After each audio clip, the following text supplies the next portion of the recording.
What's up guys, welcome back to another episode of my cosplay channel. Today's episode we're going to be working on metal casting, and we're going to go ahead and try 3 different techniques. The first one is using pewter metal, which has a very low melting point, and because of that melting point you're actually able to use very specific silicone molds. The one I'm going to be using is this Mold Max 60. It is a 2-parter, but as always they never give you enough for the second part. This is the silicone I'm going to be using for that particular metal. I did try to pour molten aluminum into the silicone. It did not work out. The aluminum just gets way too hot. I'm also going to make sure to put the mixture into my vacuum chamber because I don't want any air bubbles, because air bubbles tend to pop when they get really hot. The next method is going to be sand casting, compacting a very particular type of sand onto your model into 1 or 2 pieces, separating it, take the model out, putting them back together, and then pouring your metal into the negative space. That method and the next is what I'm going to be using aluminum for. And then the third and final method is called lost wax casting. It takes the longest. It requires more skill, a lot more skill that I absolutely did not have. All these are definitely things that you need to have a lot of practice with the lost wax casting being the most. And also some really good news. Now in order to cast aluminum, I'm going to need a way to melt the aluminum. And I did try melting aluminum in a crucible through charcoal and a leaf blower. And although that process did work, it was a little more trivial because I did go through a lot of my batteries for my leaf blower, and I did go through a considerable amount of charcoal as well. And I just didn't see that process being the way I wanted to move forward. So I did reach out to a company that does make smelting furnaces. This particular company being 2 Auto Tool. I did reach out to them asking if they would be willing to send me a furnace that I'll be able to use in this video, and they agreed, which was very exciting. They also did give me a discount code for 10% off your order if you order from their website. I would end up getting a 10% commission if you do use that code. I am going to give my full honest opinion on this because it is a pretty dangerous machine to have. If I find anything unsatisfying about it, I will make sure to point it out. But that's it for the intro. Follow me on Instagram to get more updates on what I've been doing. Past few months, I've been working on this solely, a lot of trial and error. I'm looking over here because that's where the machines are. A lot of hard work went into this video. So I would really appreciate it if you would give this a thumbs up and share it with anyone you think might be interested. And that's it for now. I hope you guys enjoyed the video, and I'll see you guys later.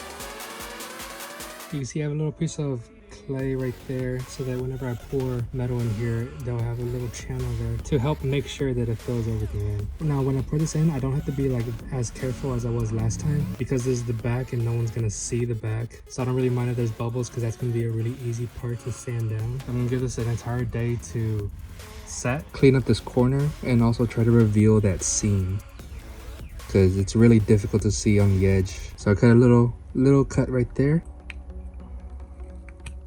There it goes. Took a lot of bit of there we go. And you can see the negative of the Spider-Man logo. So that doesn't have to be perfect. I could always sand away any excess material. You can see I did it over here already.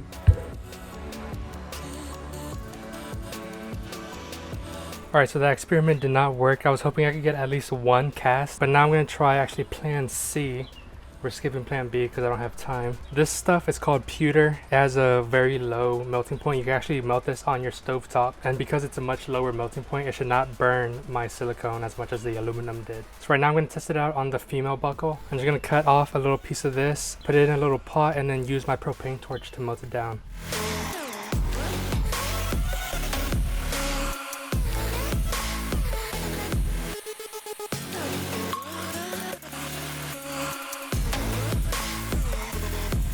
And oh shoot, the bottom's way open, no wonder. We're gonna let that cool, but you can see here, if I zoom in, the bottom's open. I don't know how I didn't realize that. I was so confused why I kept pouring and pouring and nothing, and it wasn't filling.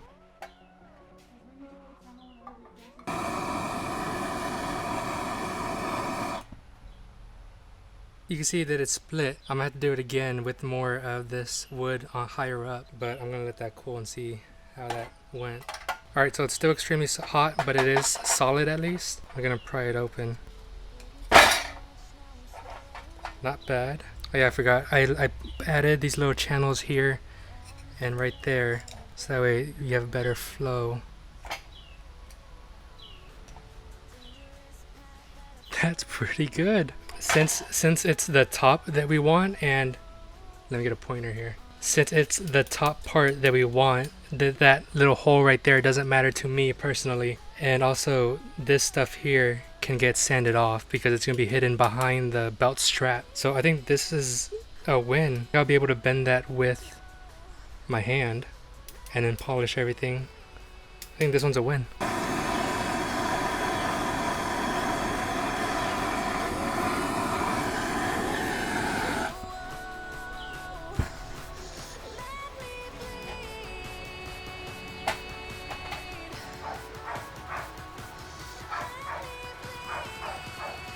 I'm going to use this torch to kind of solder and weld that little piece there that has a big crack. Excuse my dog in the background. Alright, this one came out pretty good except for these two legs here. They look kind of sunken.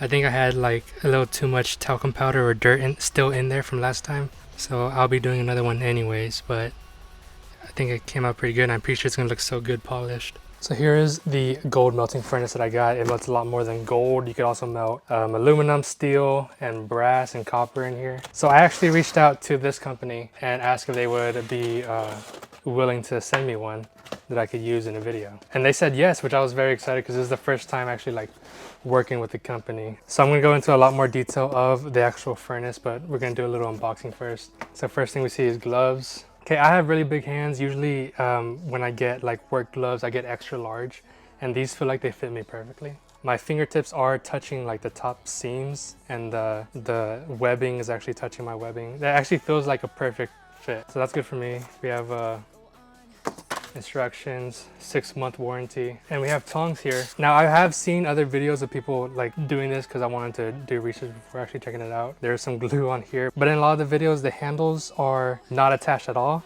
You can see I'm kind of pulling them, so it looks like they actually listened in that department and actually glued the handles on here, which is good. They're spring loaded, which is my favorite. I was fully prepared to add some glue to the handles and then just stick them on because I felt like that was a very big safety risk, and it looks like they actually listened and actually glued on. This looks like it's gonna be one of the casting molds.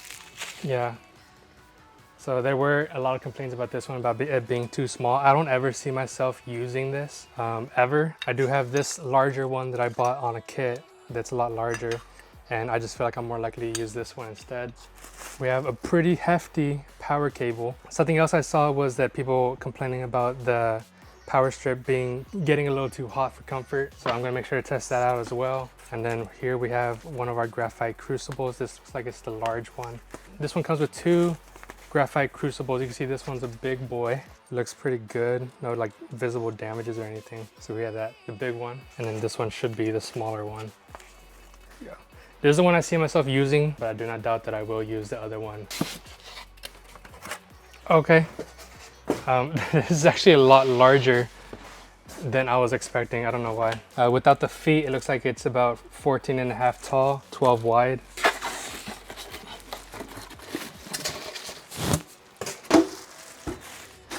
There, you saw me holding it with one of the handles. That was pretty much a stress test. You have a little grill here to protect yourself just in case you accidentally bump into this, which I have a really bad habit of doing. I had a burn here a few months ago from an iron. Another one right here just 2 days ago from a drill. So I appreciate that it has like a little protective grill around it. Okay, I'm gonna go handheld for a little bit. So you saw me holding it up by one handle, so I'm pretty confident in those. We have the control little screen here, on off button, O for off, I for it's turned on. Very good latch. I like that it has a little piece back here so that you could kind of fling this up and then it catches on instead of just falling all the way back. You can see the part inside that actually heats up. It looks pretty clean. Actually, it does look a little dust, and we're gonna see a little test fit of our crucibles.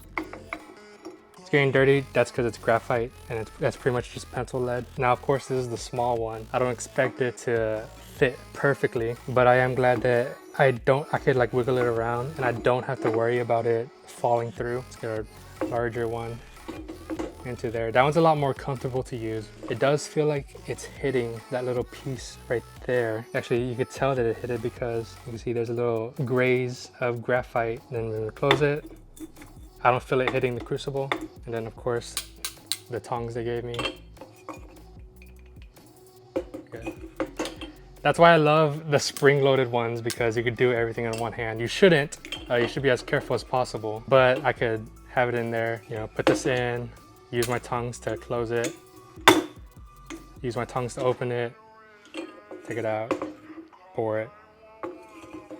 So yeah, I'm really happy with these actually. Another feature that I really appreciate should be here on the back. It gives you a little chart here of all the materials, aka all the metals that we could be using, and also the melting point for each one in both Celsius and Fahrenheit. I did notice a little chip of the paint here.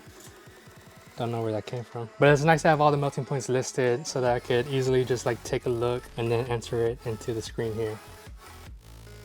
Looks like there is some chipping here. So first inspections look pretty good, just some minor cosmetic wear, but I'm not worried about that. I'm just worried about if this will function well or not. So here is another option for metal casting. Now this is sand casting, and usually what you get with the sand casting kit is this piece here. You see you already have some sand in there. All right, just remembered how much this stuff sticks to your hands. So I'm gonna go ahead and wear gloves. Even just washing your hands, this stuff gets pretty hard to take off. But you can see usually most sand casting kits come with a little mold like this, which is a two-piece that sticks together. And I would say this option is very good if you don't have that much detail, or if you have any overhangs, but there are still other ways to go about this even if you do. This is my first time doing it and I'm not a pro at it. So what you do is you fill 1/2 with the sand and make sure to compress it a lot. And you can see that's one of the main factors of this sand compared to just regular sand, because this one compacts a lot better. And then I grab my little rubber mallet here and I hit it a few times just to compress it even more. I'm gonna take off that excess layer. Now I'm gonna go ahead and use the male part of my buckle. The female side, there is this very specific overhang that I have, and that's gonna be pretty difficult because you're gonna have to remove the piece afterwards. And before we actually set it in, we're gonna go ahead and grab our talcum powder. Now this talcum powder is gonna do two things. It's gonna make it a lot easier to take off the two pieces of the mold here off, and also take it off the print or whatever you're using to sandcast. And the second thing is that talcum powder has a higher heat resistance than aluminum, so it's going to protect my sand a little bit.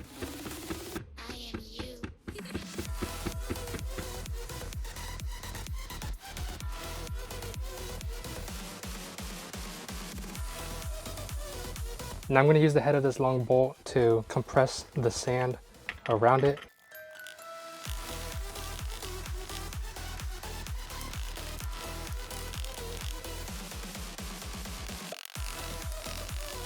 And of course you do this in levels because you don't want one part of the sand to be loose and then you pour the metal in and then the loose sand just pushes away, or the same thing happening whenever you demold this.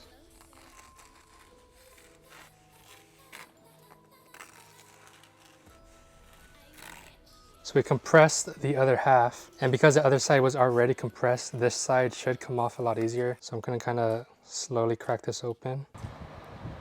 Whew. Okay, I think this is best case scenario right here. Now you can see there's still going to be a lot of missing detail. That's the sand that came off while it came off of the mold. But I figured that's going to be a thing with this particular piece here. I might have to get like a custom carbon cast of this thing, but those are very expensive. However, I'm planning on selling these soon, so that might be the best option for me. But right now, I'm just happy that we got a piece that works. Boom. All right, so our molds are together. The aluminum gets poured down into there.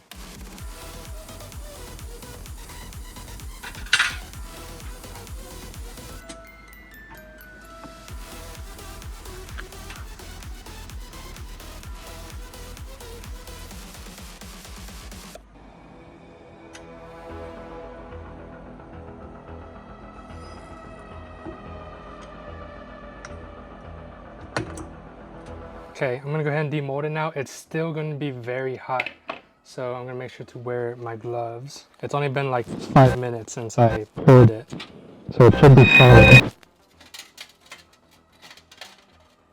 Okay, that's a pretty good sign. Hey,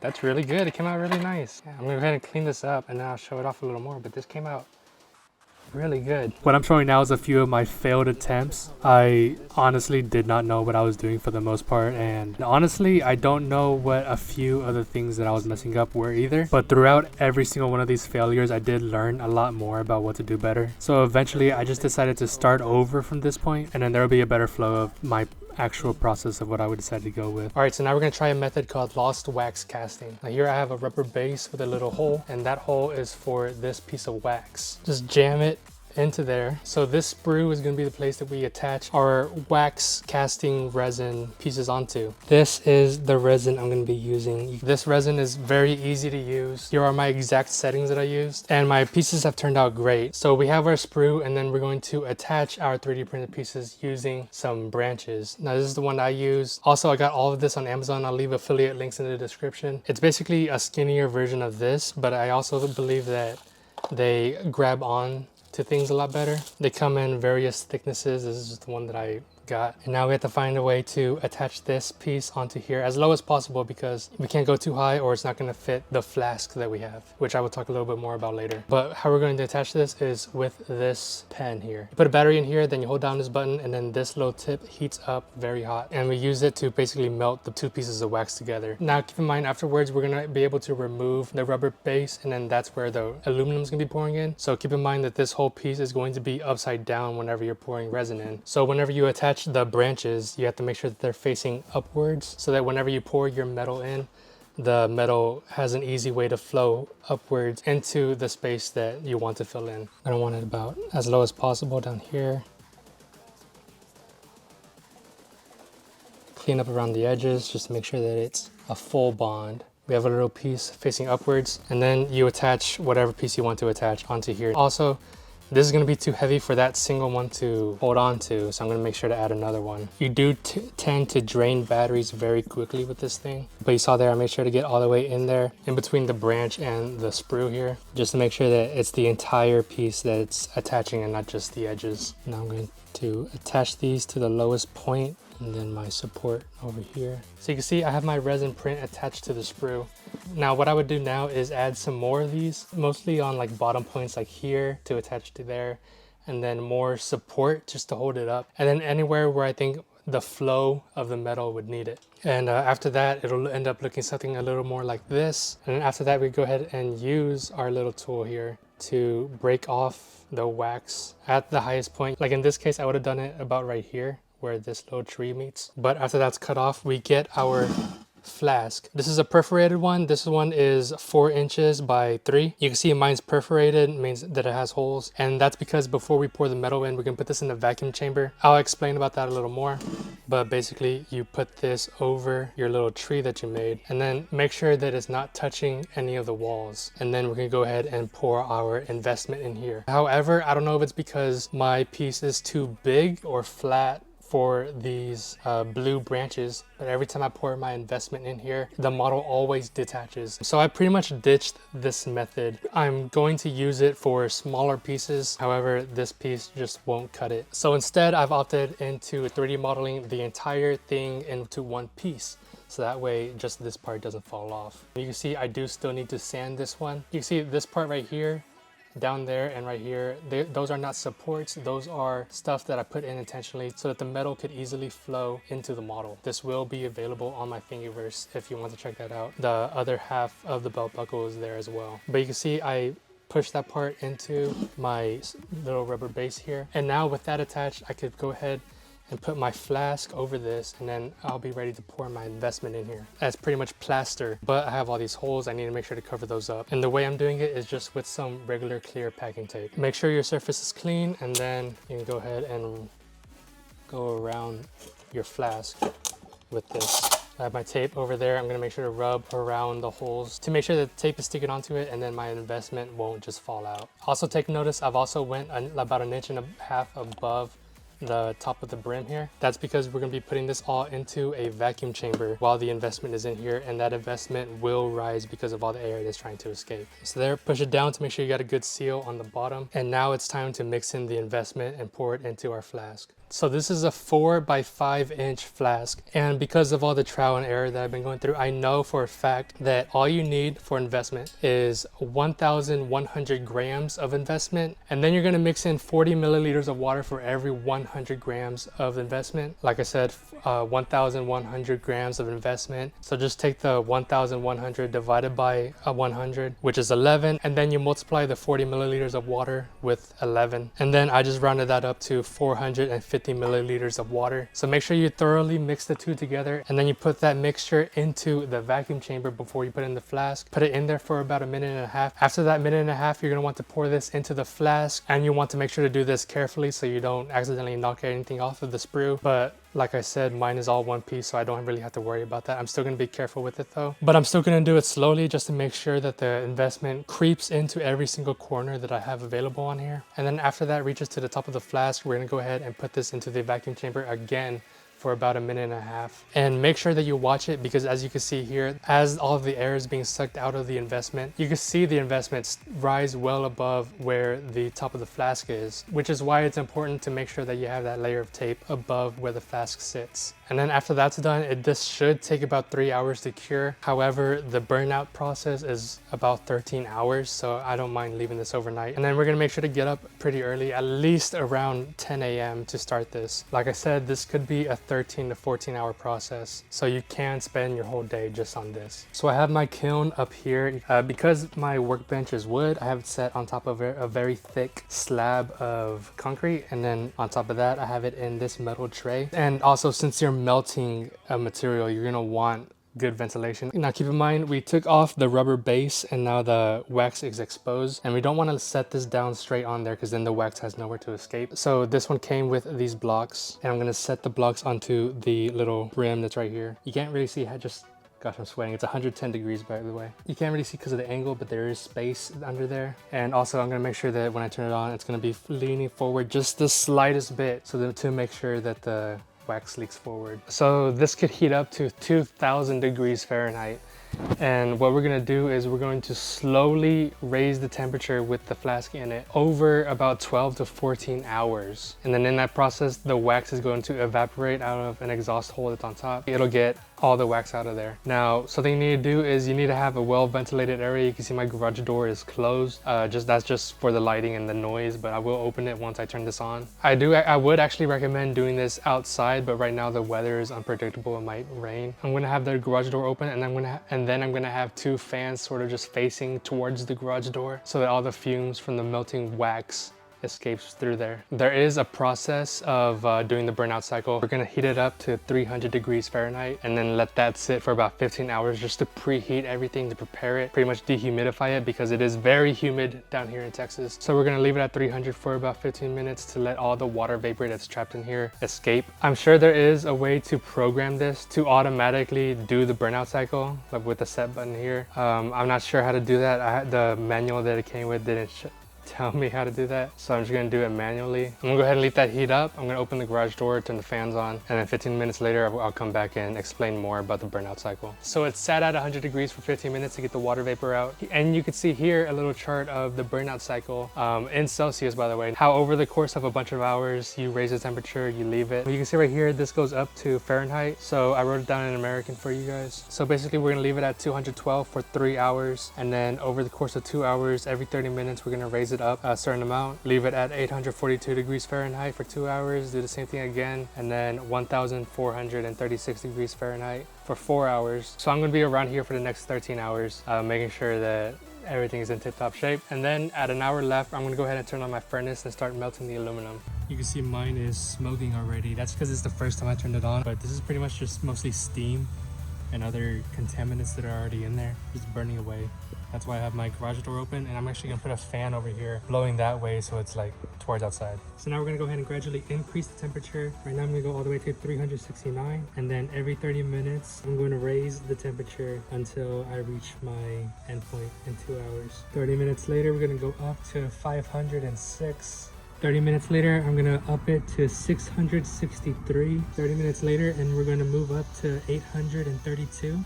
And we're gonna leave it like that for 2 hours. So now that those 2 hours are done, we can go ahead and start this process again. So I already raised it to 990, and then we'll come back in 30 minutes and change it to the 1140. 30 minutes later, we're going up to 1140. 30 minutes later, raising it up to 1289. Now finally, 1436, and we're gonna leave it at that temperature for 4 hours. In the meantime, I'm gonna go ahead and get everything else prepped. All right, so you see I have everything ready. I'm preheating the furnace at 200 degrees. I'm not sure why it's at 273. There's still an hour left in the burnout cycle of the kiln, so I preheated it for about 15 minutes. I'm about to raise it up. Now in the back, it recommended that I had it at like 650 or 630. From what I experienced last time, I'm gonna raise it up to 700 just because it took so long for the aluminum to melt last time. You can see I have the connector here and it's connected and everything is ready, but because I'm paranoid and I don't want to mess up my hose, I added this gigantic bowl and I filled it up with water. And then when it comes time, I'm gonna drop some ice in here and then drop the pipe into the water, just so that way as the hot air is being sucked out, it can go through the cold water and the air won't be as hot once it reaches the hose, because this is gonna be a lot easier and cheaper to replace in this one. And then once that's done, I'm gonna bring it over here,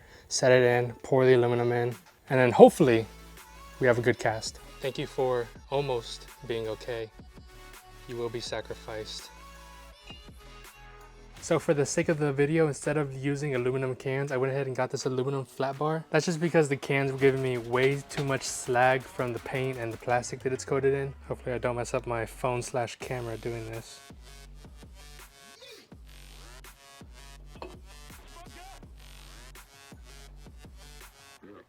You see it melting in there, and that's just really cool. So what I did now is, instead of turning off the furnace to let the flask cool down, I just set it down to 1000 degrees. I think I have it at 1100 degrees because I heard that it needs to be that hot. I don't recall other people referencing that. I looked it up and apparently that might be the main reason my stuff has been failing. So I have the flask set at 1000 degrees. I'm gonna go ahead and grab it and hopefully this pour would work. Okay, I'm bringing it back. It was red hot in the shade. However, in the light, it is not. Okay, go ahead and get started now. The cavities look good.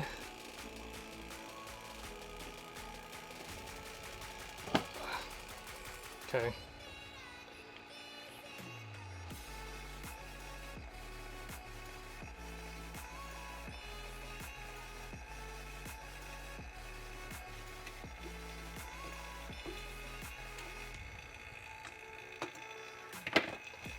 I'm still gonna hold it down, but I know I don't have to hold down as much as I used to.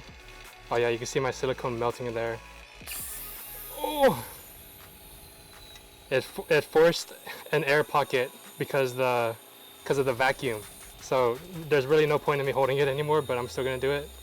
The metal is actually getting really hot though, so I'll let go once I can't stand it. Luckily I could just make another one of those. And also you could see that, and also it's a good sign that my vacuum chamber actually works. The top, you can see I'm wiggling just a little bit, still liquid, and I'm hoping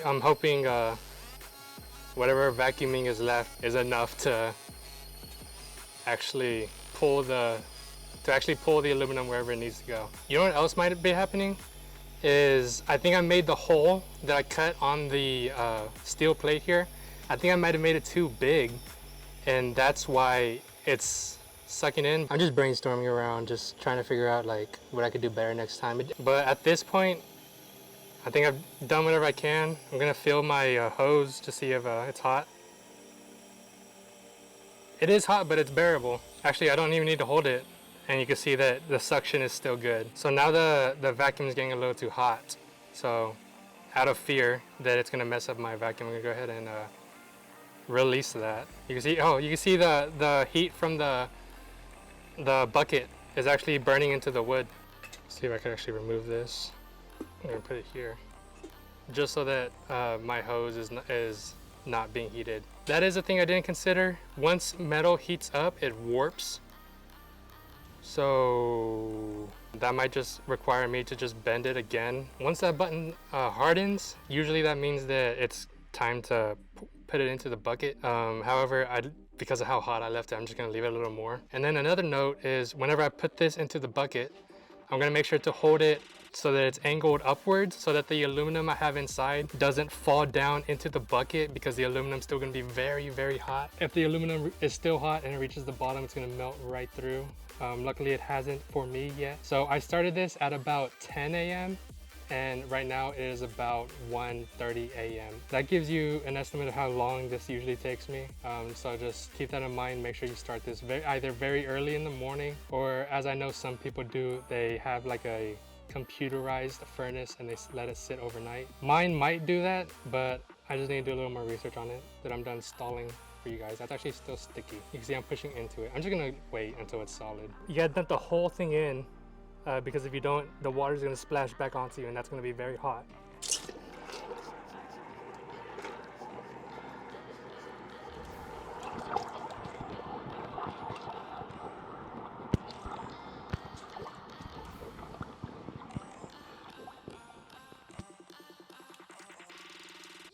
Oh, looks like it came out pretty good. A little messed up on the bottom of that little circle. Oh, actually it came out very messed up. So you can see not enough aluminum poured into here, which is a little weird because I did leave this channel in here.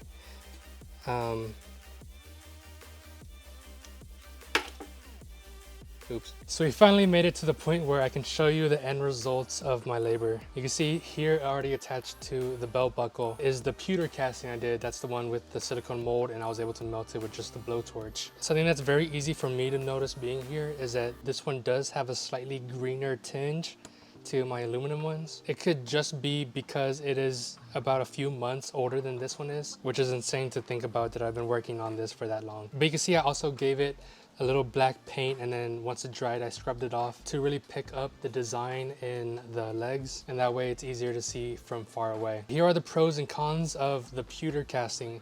The pros is that it's very easy to use. If you mess up, you can just remelt your piece and then throw it back into the mold, which is something that I should have done, but I was in a hurry. I was invited to an Into the Spider-Verse premiere over here in Houston, and I needed something that was strong and quick. I do see myself using this a lot more in the future, maybe even more than actual aluminum casting, just because of how much easier it is to use. Not only is it so much easier, but you're also going to be able to pick up a lot more detail, I feel. Some of the cons I see though in using pewter casting is that every time you want to make a new product, if you're not going to go with the sand casting technique, then you want to make sure that you get as much detail as you can, you're going to have to make sure that you have, or you're going to have to buy some more silicone for you to actually make the mold. And it also expires on the shelf. You can't really stock up on this stuff unless you use it all the time. And then another con that I have with this is that when I was using my sanding bit, this is not the one I was using, but when I was using the sanding bit on the Dremel, the metal did cake up a lot onto my piece. You can see, and it sticks, and I wasn't able to get it off. So you really want to make sure that you get as correctly as you possibly can. The biggest con compared to the aluminum, at least, is that it is slightly heavier, and then it is a lot easier to bend.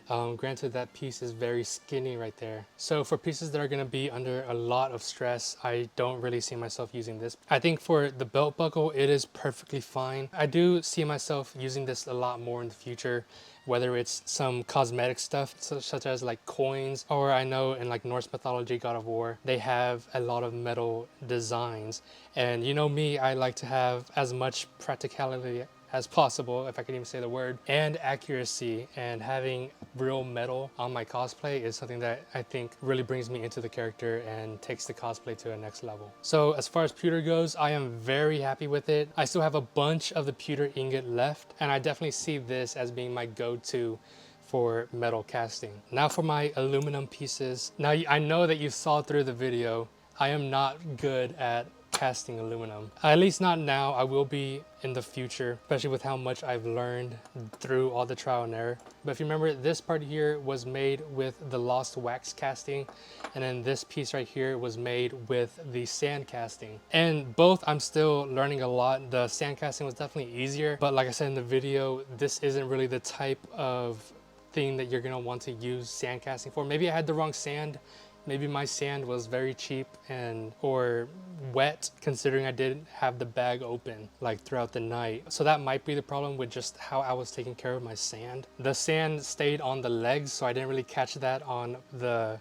actual pouring process, but then I used this little carving bit on my rotary tool, and I just used that to carve out the legs. I didn't do the greatest job, but you can see I did do the job. And also keep in mind, I did polish everything. This is like the texture and everything that it looks like after taking it out. That only goes for the 2 aluminum castings that I did. For the pewter one, I did the minimum work on polishing it, but I did do even less with polishing the aluminum, to be fair. Now, I did say that I was going to use the pewter for when making coins or just aesthetic pieces on the costume, but now that I think about it, coins are like the perfect thing to do if they're thick enough, really. But they're like the perfect thing to do with the sand casting, because I feel like the sand casting is just gonna pick up the detail correctly. I do have this indent here from the casting, but I think that's because I kind of pushed onto the sand while the 2 pieces were close together, so that might have been just my finger right there. But sand casting, very easy to use, and I actually do see myself using that if I want something a lot stronger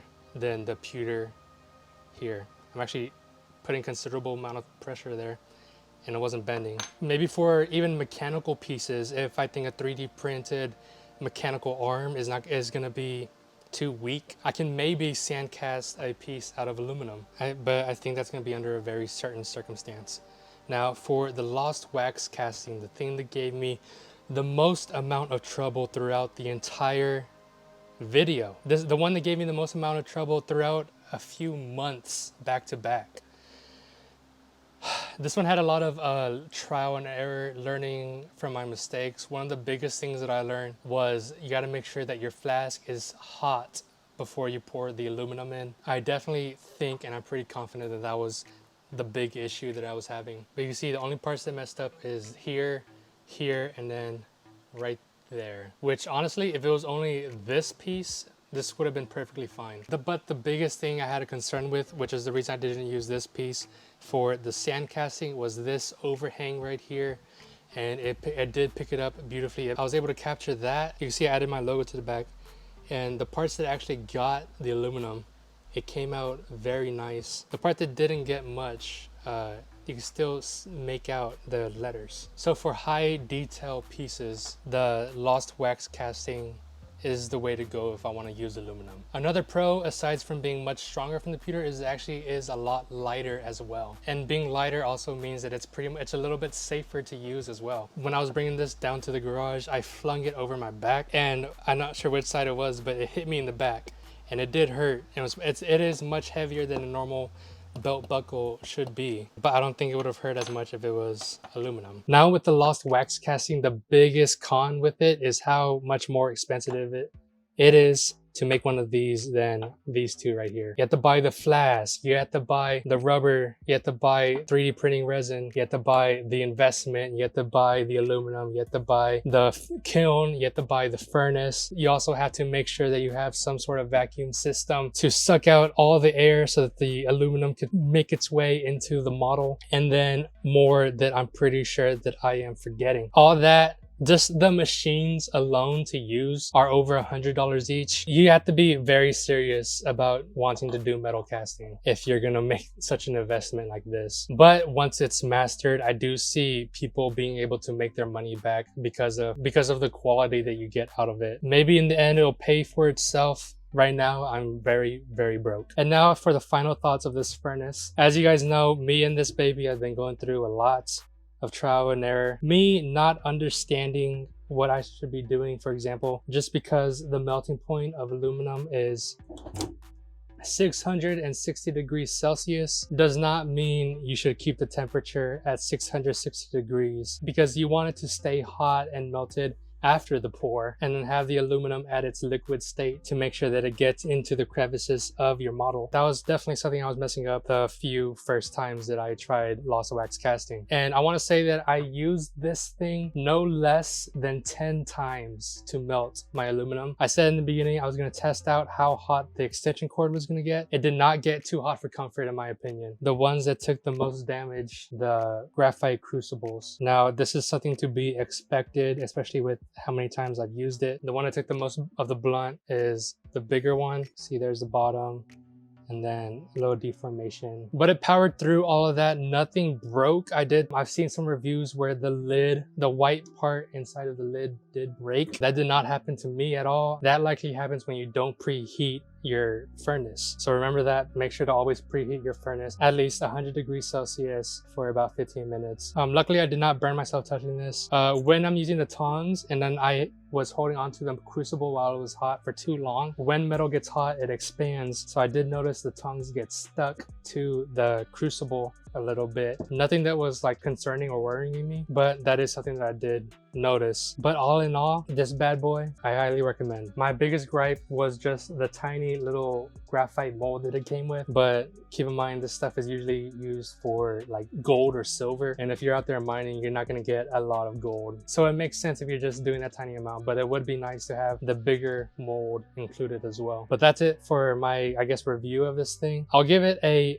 it does exactly what it's meant to do, and it does it well. The company 2Auto also gave me a discount code if you want to purchase this from their website. The link's going to be in the description. It's going to be 10% off if you decide to get this from their website. I also want to thank them for being so nice to me whenever I was emailing them, and also just for being so patient, because this video, it took 2 months over my predicted timeline. I was hoping to get this done by the end of June, and now it's August 10th. So big shout out to them, and I'm very happy with it. I figured I might as well do a review on the Kiln as well. It works great. It works as intended. It gets very hot. It's very reliable. I will say though, also very highly overpriced in my opinion.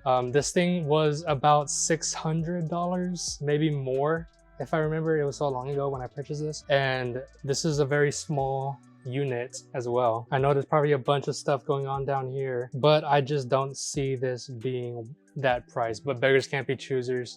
This is the standard price for these things. When it arrived, it came with the bare minimum of instructions. Like I said before, I'm sure there is a way to program this, and I just don't know how. I wish I kept the instructions, because it was literally turn it on and then use it. That itself might be my biggest gripe. On the inside though, I'm very happy that it came with these fire blocks. You can also see the aftermath of like the smoke from, and also the fumes of the wax trying to escape. I did this about 4 or 5 times, and you can see it still looks great. Besides the fire bricks on the side, I will say they are high quality materials in here. Still very, very pricey for the size that it is. Thank you guys so much for watching the video. If you enjoyed, please leave a like. Please share it with anyone you think might be interested, and also subscribe and follow me on Instagram.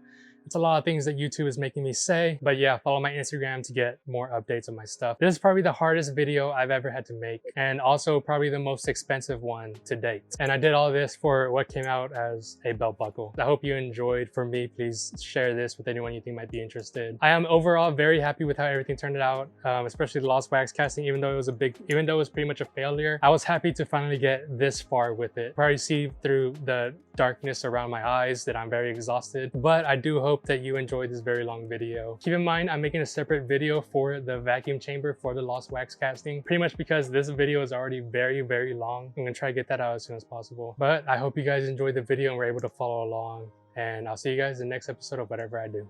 Goodbye.